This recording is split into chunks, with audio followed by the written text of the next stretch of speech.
Dieu au-dessus de la philosophie humaine. Il est écrit : J'abolirai la sagesse des sages, et j'anéantirai la science des intelligents. 1 Corinthiens, chapitre 1, verset 19.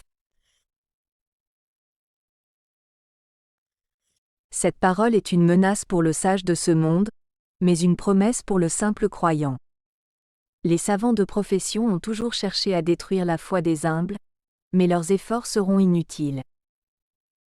Leurs arguments se brisent, leurs théories s'enfoncent par leur propre poids et leurs intrigues sont découvertes avant que le but en soit atteint. Le vieil évangile n'est point encore anéanti, et il ne peut l'être tant que le Seigneur vit. S'il avait pu être exterminé, il y a longtemps qu'il aurait disparu de la terre.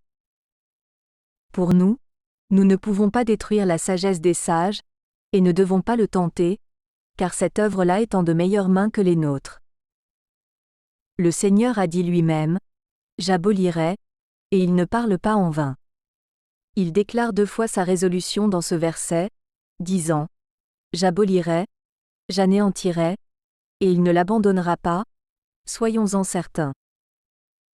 De quelle manière il sait balayer la philosophie et la pensée moderne, quand il y met la main.